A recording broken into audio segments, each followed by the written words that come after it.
Okay, so this is like podcast number 4. Is this 4 or 5, Lou? 4 for you, yeah. It's 4?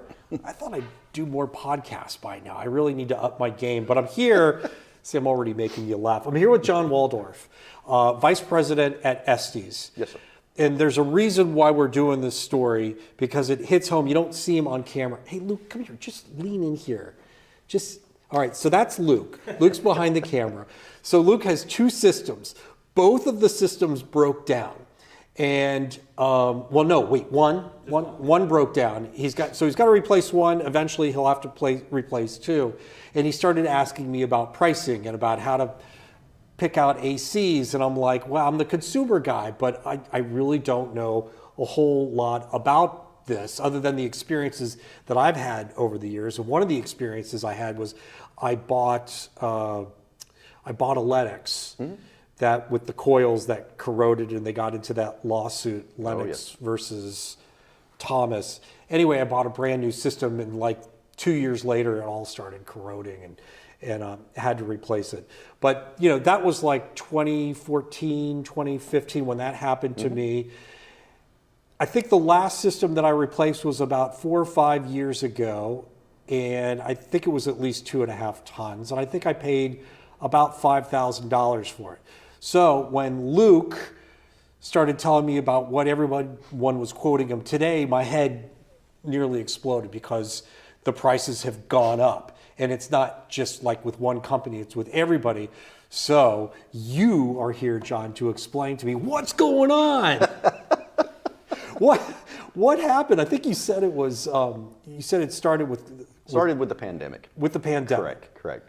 So why did prices spike during the pandemic? Well, simple answer is supply and demand, but also you had increase in fuel cost. So getting the products shipped from Mexico to the United States to here, it rippled out of control. So everything just became more expensive, and the manufacturer's going to pass it on to the distributor's going to pass it on to the contractor, and the contractor has to pass it on to the end user. So how much more expensive have things gotten? Let's say, so I paid $5,000 for a system, and I think it was a Goodman, and it's working fine. It's doing fine. That same system now, I know I don't have the exact model number, but something like that. Am I talking about 10,000 now? You're talking roughly doubled since then. Yes. Prices have doubled. Just about, yes. Since the pandemic. Yes. That's crazy. Yes. And you were telling me before that, once prices go up, they generally don't. Never come back down. They don't come back down. What's wrong with you guys? Hey, now that's not just our industry. That's true in life, right? Right. So people are really getting a wake-up call, and here we are approaching summer, and people are finding out that system that I need now, I'm probably going to have to finance it.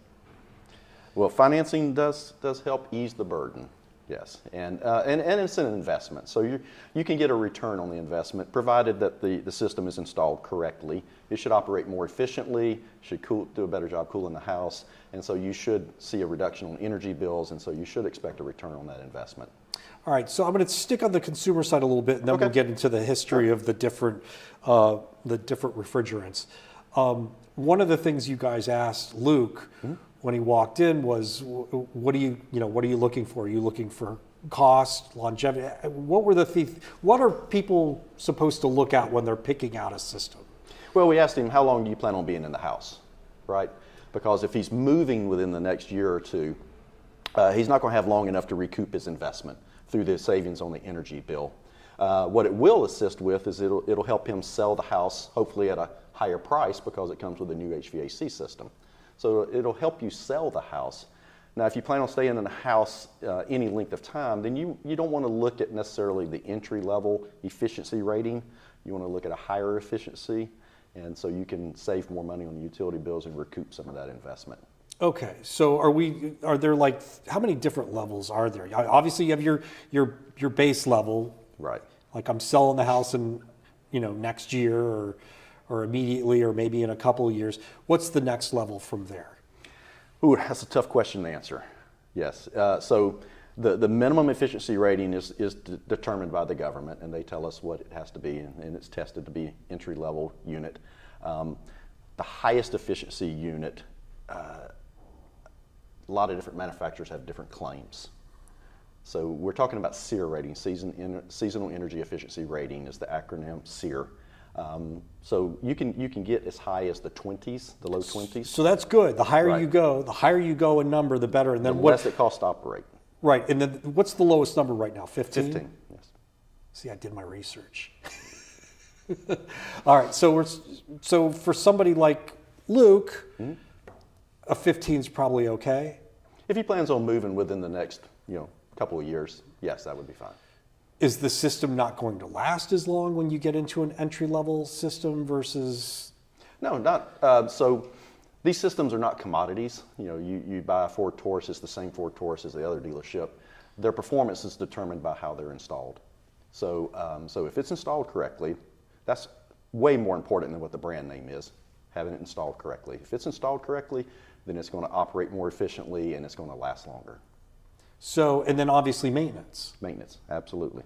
Which some people think, well, I'm just going to bypass, the twice a year kind of thing, and that's not a good idea. Oh, not a great idea. No, you would never dream of driving your car for a year without maintaining it, changing the oil, checking the air and the tires. These systems operate, if you were to equate hours to miles, they run longer in the summer than you would drive your car all year. So yes, they need to be properly maintained. And there's no way to really put a meter on them. They're pretty much running all the time. Well, in Atlanta, from May until end of October? Normal summer, yes. This year, not so much. It hasn't been bad. No, it has not. Hey, take that back.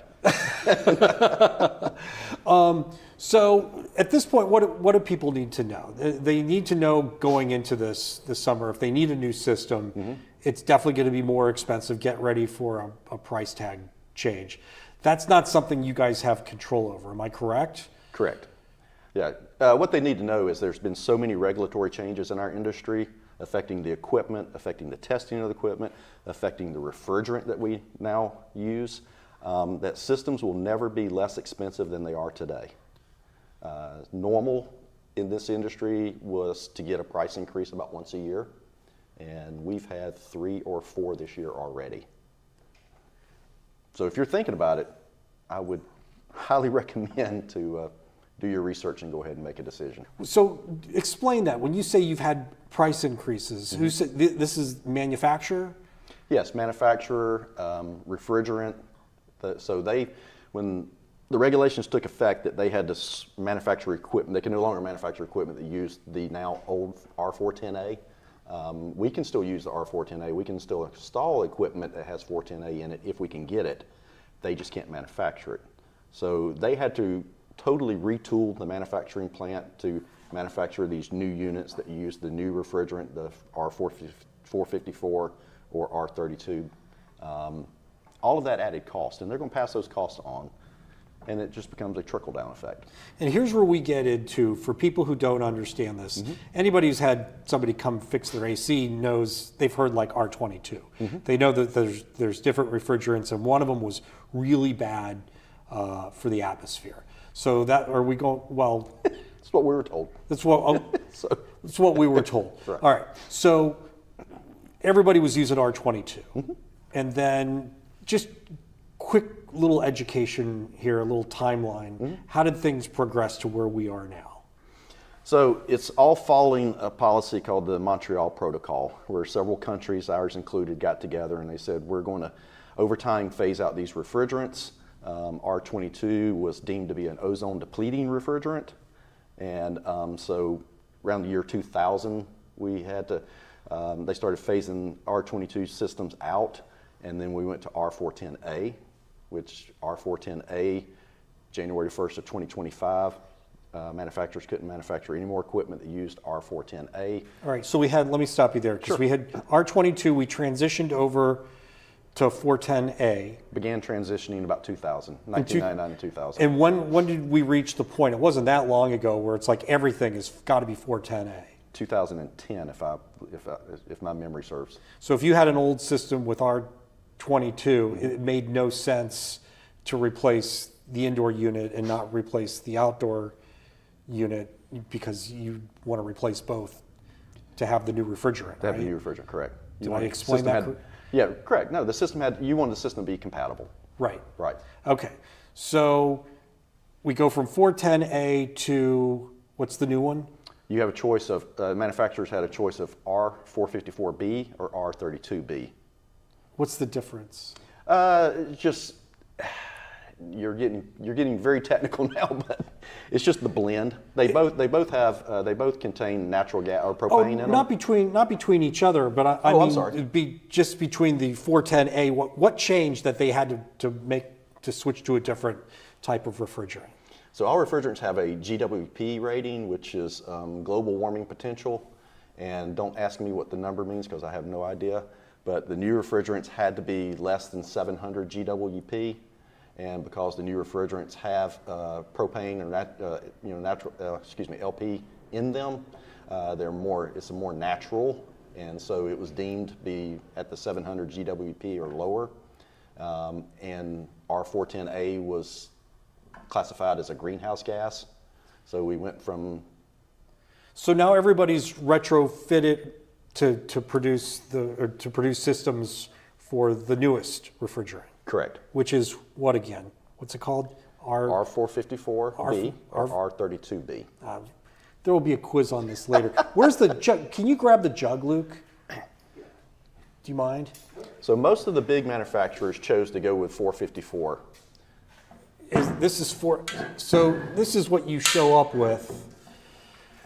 That's what the systems that are manufactured after January 1st of 2025 utilize this. They have this in the system, except for one of the big manufacturers, Daikin Goodman. They chose to go with R32B. Carrier, Trane, Lennox, those guys, Rheem, they all chose to go with 454B. Okay, so now we've switched to this. Mm-hmm. Systems are now double the price that they were before the pandemic, but you were telling me that this is more expensive too. And when I say this, I mean even the canister, correct? Yes, correct. Correct. So is the refrigerant more expensive as well? It is, absolutely. Not more expensive than R22 though, is it? No. So R22 was readily available and cheap, but as they start phasing it out, It got more expensive, yes. A lot more expensive. The bottom line is that everything is more expensive Correct. right now. And I don't want to scare people, but this new refrigerant, doesn't it say flammable on here? It is classified A2L, which is slightly flammable. Okay. Should I be, as a customer who's buying a new system, concerned? No. We've worked with it. We've done everything you can think of, from setting it on fire on purpose, just to see. But also the manufacturers were required to put special controls, limits, sensors in there. So if it were to leak, it would shut itself down. Right, and it's sitting on top of your furnace. Correct. So there has to be a solid barrier. Well, there's sensors, yes. There's sensors. Right. Mm-hmm. Okay. All right, should I leave this up here? Let's get rid of it. Okay. What do people need to know at this point about what should they expect? And I know we've reviewed some of this, Mm-hmm. but if they're getting their system serviced, is it going to be more expensive to service? If they're still operating on an R22 system or R410A system, the things that could make it more expensive to repair than it used to be, refrigerant leaks, for example. So again, 410A, we're kind of at the stage where we were when we were transitioning from R22. As they start phasing it out, it will become more expensive. So if you have a leak gets fixed, your system's got to be recharged. It's going to be more expensive. It's going to be more expensive as we progress than it is today. Can a leak be fixed? It can be. It just depends on where it is. So if you have just maybe one, because I always thought that if you have one leak and some of the gases escape, that's it. You need a new system. That's not necessarily the case. No, you want to consider, like I said, you want to consider everything. You want to look at the age of the system. If it's leaking, is it under warranty? Is it in a place that's easily fixed? You could have multiple leaks. So you need a good licensed technician who can isolate the leaks, show you where they are, give you all the information, and then you just make an informed, educated decision. Now, I know you've got some systems in here that are like the Rolls Royce of, what am I getting for that? Does the air, like, coat my body with vitamins? I love the high-end technology, not just because of the savings, but also the comfort. Okay. So, give you an example. It's like cruise control in your car, right? So, the entry-level systems, most of them are either on or off. Right. So, and when it comes on, it runs full speed. When it's off, it's off. So the higher-end systems, the higher efficiency systems have what we call inverters in them. The compressors can actually ramp up to full speed. They can ramp down. There's, if it's 100 degrees outside, you need full speed. But on a day like today, where it's a lot of humidity, but it's really not, the temperature's not that high, you want it to run at a lower speed and remove that humidity from your house. So they can dehumidify. Air conditioners dehumidify naturally, but they can run longer at a lower speed, pulling less electricity to dehumidify your house. It makes you feel more comfortable at a higher temperature setting. Actually saves you money. See, now that was a great explanation because I didn't know that, and that's something new that I've learned. So it is worth it to a lot of people